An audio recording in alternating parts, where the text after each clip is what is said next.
Another thing I'm doing is playing a lot of fighting games. I'm sure you know that. Anyone else in chat knows that. Duh. This is a YouTube video for anyone who doesn't know. We record these live on Twitch and then we upload them straight to YouTube because we're really lazy. So, the age-old question is back because there's a new big fighting game out. This happens every time there's a new big fighting game. People always ask, do I need to buy an arcade stick? Should I play on pad? Do I need to get a hitbox or a leverless or a button box? Whatever the fuck you want to call it. I honestly don't care. And there's a few pros and cons to each, right? If I'm being quite honest, I think the easy answer, first and foremost, is play on whatever's most comfortable for you, right? I think that that's the first thing to say, is that if you're not playing on the controller that's comfortable for you, everything is gonna feel wrong, right? I guess the next question to take into account is, if you're comfortable on everything, play what feels the coolest, right? If you're actually comfortable on stick, if you're comfortable on pad. Storm killed my power last night until noon at Transformer Blue. It's been a hella hot in here today. No ice to put in my drinks. I have ice because my fridge works, but I usually don't drink a lot of cold liquids. Fun fact, your body actually has to heat up cold liquids to like body temperature. And that means you're burning more calories doing that, and I'm skinny enough. I don't really need to lose any more weight. So I'm not gonna make my body do extra work and spend more calories. I think I would if I was eating very poorly, right? But so we got a pad here for explanation. We have the tried and true Xbox One pad. This pad hasn't changed. This is actually the Xbox Series pad, but this pad hasn't changed. This is the exact same pad as the Xbox One, right? Not really much of a difference, just a new button in the middle. Some of them don't have this D-pad. Some of them have like the regular four-way D-pad like that, right? The Sega Saturn D-pad, as it were. So pad, it has accessibility, right? I think it's the most accessible because pads come with consoles. So if you're a console player, you probably have one or two of these lying around. And we call these pads, for anyone who doesn't know. People are like, why do you call them pads? Is this a controller? Because most people recommend that you play the game with the D-pad. With the D-pad is why they're called pads, right? You have access to all your buttons, of course, nothing out of the ordinary. 4 buttons over here, 4 buttons up here for all 8 buttons. A lot of fighting games use 4 or 6. They don't actually require, most fighting games do not require 8 buttons, which is a good thing, right? And you can, of course, you have access to all 4 of your directions, here or here, wherever you decide to use them. And it's small, it's compact, and depending on the style of pad, whether it's an Xbox One, a PlayStation One, a Switch One, they are universally, almost always, wireless now, but also have wired capability, right? So there is legit upsides to pad. Pads are way too portable to pretend that they don't exist. I play World Tour in Street Fighter 6 on pad. When I was originally learning Injustice 2, was playing on pad. For every other NS game I played on stick. MK11 I also chose to play on pad because it just felt so fucking awkward on stick. I did it on stick for a little bit, but I was like, I think I should just play on pad, right? The game's like meant for pad. Some games play very well on pad, and other games, doesn't really matter, not so much, right? Street Fighter, you're still gonna have access to 1, 2, 3, 4, 5, 6. Like, you still have access to all your buttons on the left-hand side, so if you play like this, you can still have access to all your buttons. Your light punch, medium punch, heavy punch, light kick, medium kick, heavy kick, right? I don't know if anyone actually plays pad like that, but that was just an example, right? And then let me get a stick. I don't have a leverless anymore.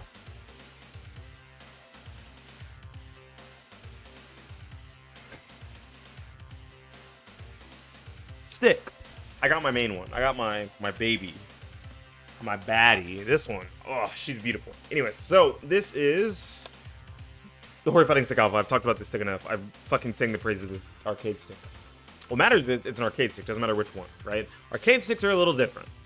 They don't have multiple ways to control your movement. They usually only have one, a lever, right? This lever is kind of like a really big control stick. Or, if we're being honest, it's like a really big D-pad because there's actually 4 switches in here. There's only 4, but if you press down back or down forward or up back, you can hit 2 switches at the same time, right? So this is essentially just a really big D-pad or a really big control stick, depending on how you want to look at it. And then you have your buttons laid out like this, right? Some people know arcade sticks because they're older and they came from the arcades, so they're used to seeing this style of layout. Other people know them from watching people play in tournaments, or they've seen commercials or whatever, and a lot of marketing for older games and a lot of marketing from older players says you need one of these. And this is a luxury thing. You don't need this. If you feel more comfortable on it, awesome, but arcade sticks aren't necessary at all, right? They're actually probably, unless you're really comfortable on one, more archaic. They make a lot of sense, I'll be honest, right? Like, you have your 3 punches up here, and you have your 3 kicks down here. Like, everything makes sense.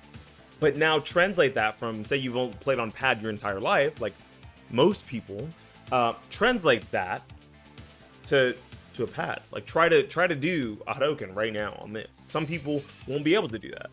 I just did a Hadouken with one hand. Some people won't be able to do that, right? Don't ask me to do a fucking... sure, you can with one hand. I probably could, actually. Yeah, because it's shorty, right? So it'd be that. But so there's also pros and cons to these, right?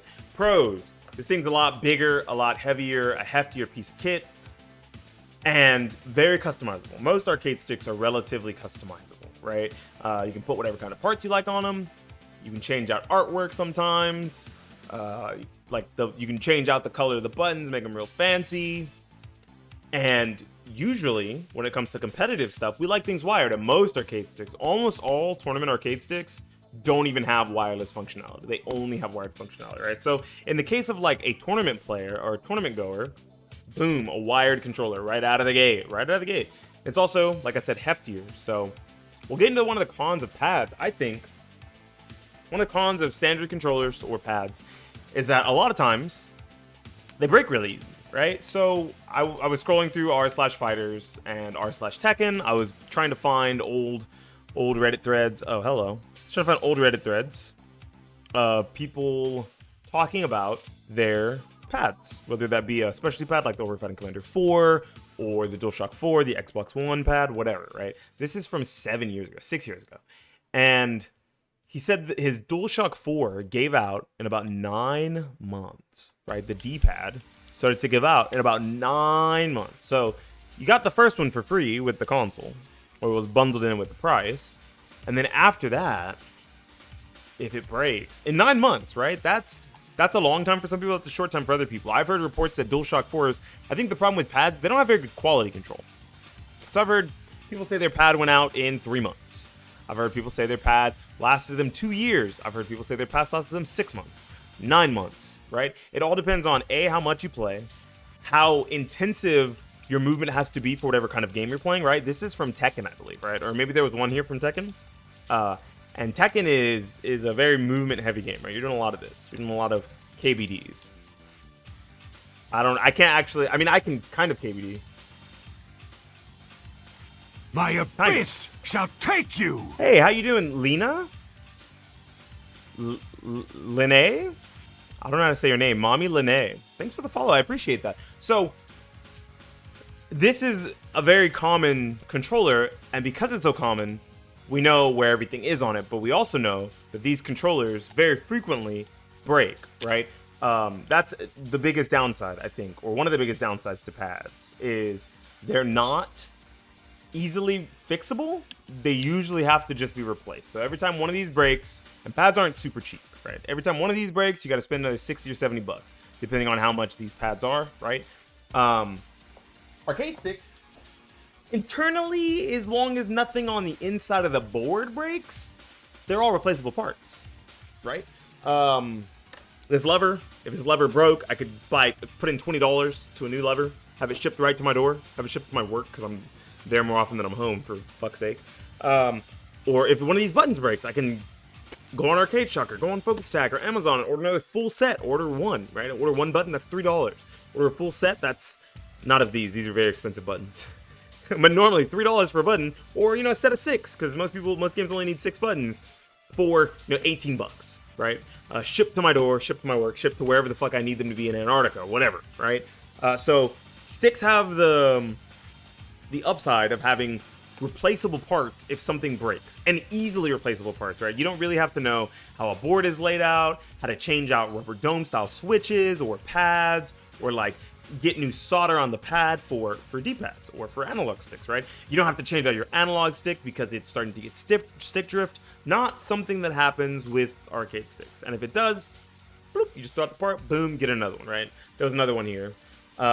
This guy said in 6 months, this is r/Tekken, 5 years ago, 6 months, he started to feel that the right side of his D-pad was noticeably less clicky and responsive when pressing it, right? If this gets notably less clicky, first of all, this lever is the same amount as a standard DualShock. No, as a DualSense. This lever is $70 or $80. Don't be like me. A standard Sanwa lever is like $20. A standard Senmitsu lever is like $25. Same thing with a Hori Hayabusa lever, $20, $25. Right? Half the cost, or I guess now a third, almost a third of the cost of how much it costs to buy a brand new generation controller if one part breaks. And I think the thing that most people say breaks first on their controllers, especially when they're fighting game players, is their D-pad or their analog stick, right? Depending on what they use, that is the thing that's going to break the most often because of Tekken movement, or Guilty Gear air dashes, or quarter circles, or half circles, or Z motions when it comes to Street Fighter and things like that. Pads aren't the most efficient money-wise, right? When you think about it, like entry-wise, getting into the door, this is the cheapest thing, right? So if we look at this stick stock, the stick stock is $200. That's like a relatively reasonable price for an arcade stick this generation. I'm going to say that again. That's a relatively reasonable price for an arcade stick this generation. That's not a knock on Kanba. It is a knock on Kanba. But a pad is like $70, right? So 3 replacements of this pad in, let's say, 2 to 3 years' time is going to cost the same amount as buying one of these up front. Base parts, right? And those parts, I've had my Hori Hayabusa, my Hori Rap 4 Silent for like 6 years, and I haven't replaced any parts on it. Like, all I've done is like change out a spring, and that was just preference. I just was like, well, the spring's like $2, and it's a 2-pound spring instead of a 1-pound. Yeah, let me get it. I bought it. It was $1, right? I've had that stick for 5 or 6 years already, and maybe you've had longer than that. I think I've had it since it released, right? So whenever the Hori Rap 4 Silent came out, that's how long I've had that stick. I haven't replaced a single part on it, and if I had to, it's easy to get into, and it's a lot cheaper than other alternatives, right? And that was like a $150 stick on release, $160 on release. So that's 2 pads, right? 2 pads plus tax, instead of 3 for a $200 arcade stick. The next thing I'll say is a lot of people find the ergonomics of stick to be better. Now, I'll get into the last style of controller here in a second, but a lot of people, after long gaming sessions on a controller, right? And I could say the same thing about long gaming sessions on like a non-ergonomic mouse. I have a non-ergonomic mouse. Wish I could show you guys my mouse. It's just like a generic Walmart gaming mouse. I don't care. I don't game on my mouse, right? I don't really use my mouse for gaming very often. A lot of people, after long play sessions of fighting games or shooting games even on controller, they say their hands cramp up. They say their hands start to get tired or whatever. They have to do hand stretches and whatnot. Because pads are very small. Like, this is a very small device. Because it's portable, right? I mentioned earlier that the accessibility and the portability of this is like unrivaled, because you get one for free with your console if you play on console. And it's really small, very easy to put into a backpack. You can throw it in your jacket pocket, throw it in your shirt pocket if you're an actual legitimate weirdo. But you can put this in a lot of places. You can store this very easily. But because of that, means it's very small. Because it's very small, your hands are doing this thingy, right? Like your hands, I don't think your hands are meant to be like this for hours, right? And a lot of people, when they game for an hour, 2, 3, 4 hours at a time when they have the free time, right? Gamers are built different, right? They can do the same thing for 6 hours and complain about it and somehow still do it for 6 hours and not get paid for it, not be a job, right? So your hands are very close together, very cramped, very in a very enclosed space when it comes to pad. Now, stick, I could get my cat cam over and move it to hand cam, but I'm lazy, right? Look at that. Look how naturally my hand arcs over these buttons. I have big black hands. Maybe you don't have big black hands, so this arcade stick is not the right one for you, but there are, different spacing for the buttons, and there are different styles of buttons that are smaller or whatever. Like, these are 30 millimeter, there's 24s. But look at that. Boom. My hands arc perfectly over these buttons, no problem, right? And my hands, say I were to, I gotta do it. Hold up. We gotta get the hand cam. Let me move. Oh no, I knocked down Sonic. Sonic!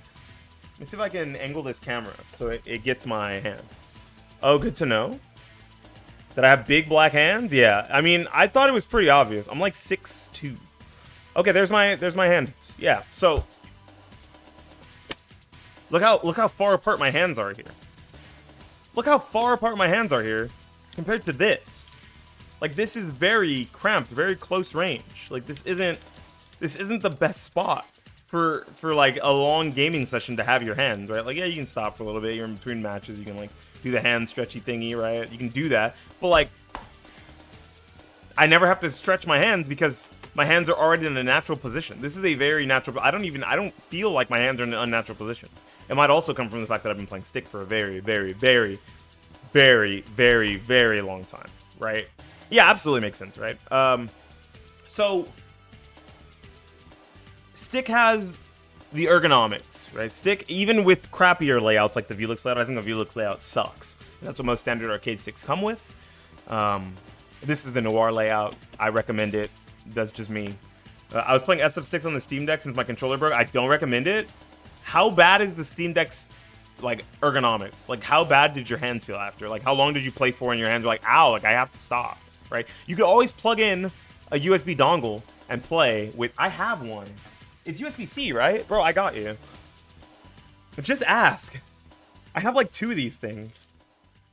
I have 2 little USB-C dongles that you can plug a controller in with.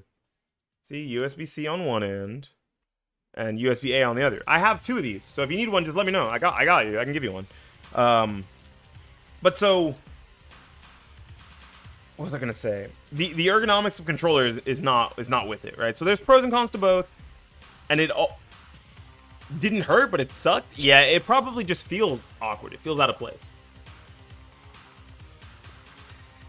That's another thing, is how did the right, like how often do you have to play on a certain style of controller to get used to it? Some people play very exclusively on PlayStation 4 pads. Some people play very exclusively on Xbox pad or Steam Deck or the Switch controller, right? And arcade stick, there's like 2 major layouts. There's Velix. Drink for today. This is Arizona tea.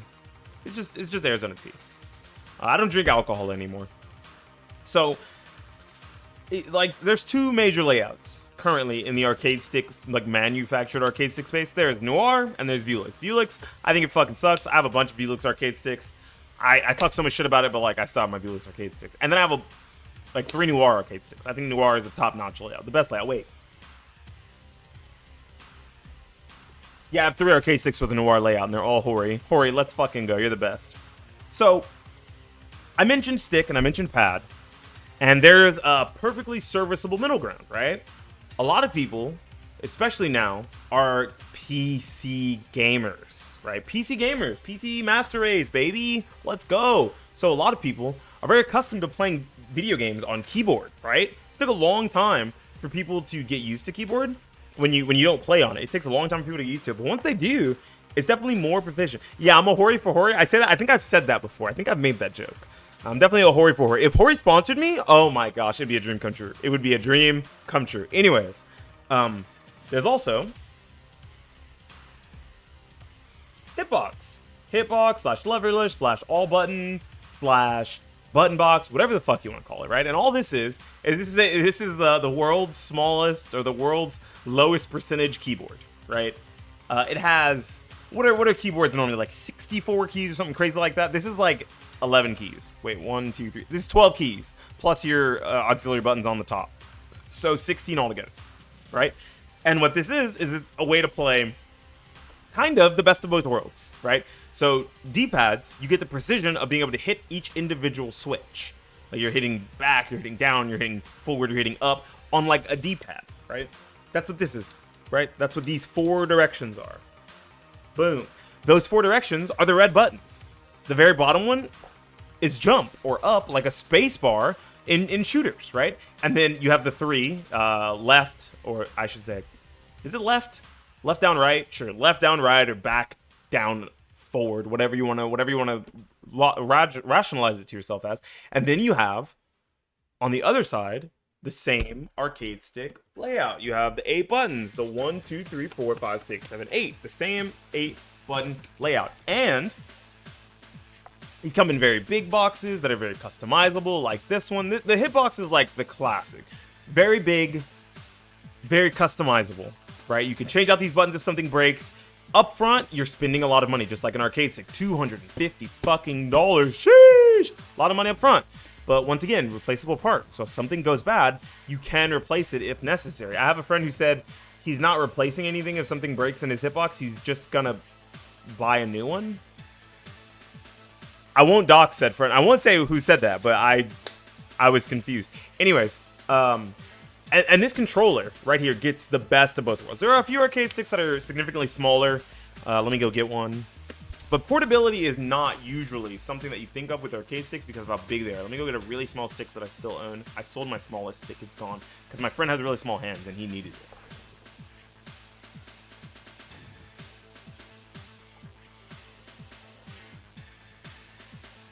It wasn't me. It was me. I said it. You don't own a hitbox, liar. You're too old to even understand how a hitbox works. You're like, what is this newfangled device? Give me a stick. I don't think I could ever play on hitbox. If you played a game on keyboard and mouse, you can play a game on hitbox. So this is a full-size arcade stick. Look at this thing. Look at this. Look at the size difference. You see the size difference? Okay, this is a very small arcade stick, right? And even the smallest of arcade sticks are still like triple to 4 times the size of a pad. Okay, they're very big. But luckily, the upside, the leverless slash button box slash all button, whatever you want to call them, once again, is they can get much, much smaller, right? You only need 12 buttons plus some auxiliary buttons, right? So you could get something along the lines of the boom. Look at that. Look how tiny this is. I think they have a picture of it in someone's pocket on the website. Yeah, there it is. It's in this dude's pocket, right? The Sinnoh Arcade WASD layout, right? WASD. They have multiple. They have the WASD. I just don't like jumping at the bottom. I could probably do the other one, the cross-up. The cross-up is a stick plus a hitbox, and the jump is still at the bottom. So what you're looking for is not the cross-up. What you're looking for is you're looking for the mix box, right? The mix box is just this layout. It's just 4 buttons like a keyboard, and then it's these. I also thought it was really weird, right? I could get used to it eventually, but I was like, man, this is fucking weird. I don't like this shit. I don't like how fucking small this is. I mean, how weird this is, the jumping at the bottom. But it's because I'm not used to that. Like, that's not something that I never thought I'd need to get used to. I'm trying to resize this chat box so we can actually see chat. One sec.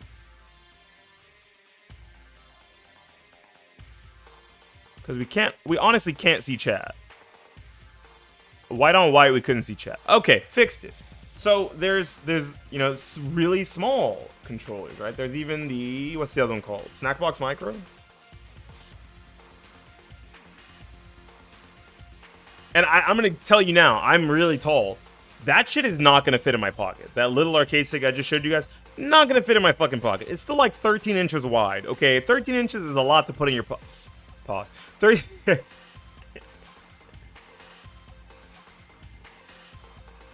I'm a child.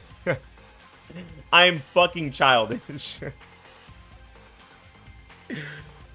Okay, let me find the original Snackbox Micro. 1 second.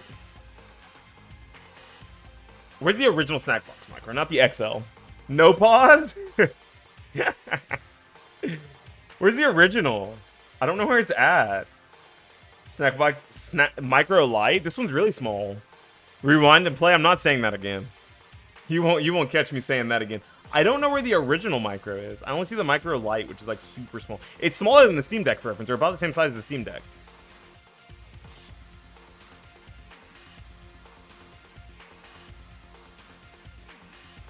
Anyways, here's the Snackbox Micro XL. This is a pretty big controller, right? Here's the original Snackbox Micro on top of it, and here's the XL, right? But it's still really small. This thing is super thin. This thing is not even a full inch thick, right? And it's, let's see if they have the specs here. It's 12 inches wide by 6 by ½ inch. This is a really small controller. And it still has the same layout as a full-size hitbox, right? So, portability, customizability when it comes to some of these. And replaceable parts. Most of these come with some sort of way to replace your switches, so if the switch dies, you can just change it right out, no problem. So if you ask me, right, because honestly, I think I'm gonna say this again. The best answer is play on whatever is most comfortable for you. If you are, what do I play fighting games on? What do I play Street Fighter 6 on? I'm new to Street Fighter. I'm gonna go back and get some Guilty Gear and get some KOF, and I'm ready for Mortal Kombat 1. What should I play on? Play on what's most comfortable for you. But if you want to know the logistics of what I think is probably the best, most well-rounded controller, price considered, portability considered, customizability considered, and reliability considered, it's a button box. It's a leverless. It's an all-button controller. For sure, 100%, right? And I think closely behind is these old archaic hunk of junks. I don't think pad sucks. Like, just to be clear, I think all three controllers have their merits. But if I had to choose between a really nice pad that wasn't going to blow up in 6 months to a year, if I were to buy like a $140 or $150 pad like the Victrix Pro BFG or whatever it's called, that at like $150, right? Or the Xbox Elite Series controllers at like $170, something crazy like that, I would still rather put in the extra $30 to $40 and just pick up a $200 arcade stick, right? I think there's even some smaller arcade sticks that will still last you just as long as a full-size arcade stick for cheaper than you can get some customized or Elite Series, Pro Series controllers with like back pedals and things like that. Yeah, my answer is whatever's most comfortable to you, or leverless, right? So many people played on keyboard, have been playing on keyboard for so long, especially when they're coming from other games. Like, hey, if you're a Valorant player, if you're an Overwatch player, if you're a Paladins player, if you're a Fortnite player, right, on keyboard and mouse, it's very weird. You think it's probably gonna be really weird to transition to one of these. You could probably honestly start on your keyboard, right? You could start on your keyboard and move over to one of these hitbox styled controllers or leverless styled controllers. If you can't, if like you need to go to tournament, because I honestly don't think that these controllers are ever gonna work with console. Like bringing like console's still the main thing, and I don't think you can just bring a keyboard to a tournament, right? There is things like this, the Mixbox, which is for your WASD and then your boom arcade stick button layout. This is the old one, right? Where's the new Mixbox? Is it the Universal? No, this is sold out too? That's crazy. They're sold out. I started playing on the Frame 1 this week. What's the Frame 1? Isn't that a Smash controller? That's a Smash controller, isn't it? How the fuck do you play on that for Street Fighter? There's so many extra buttons.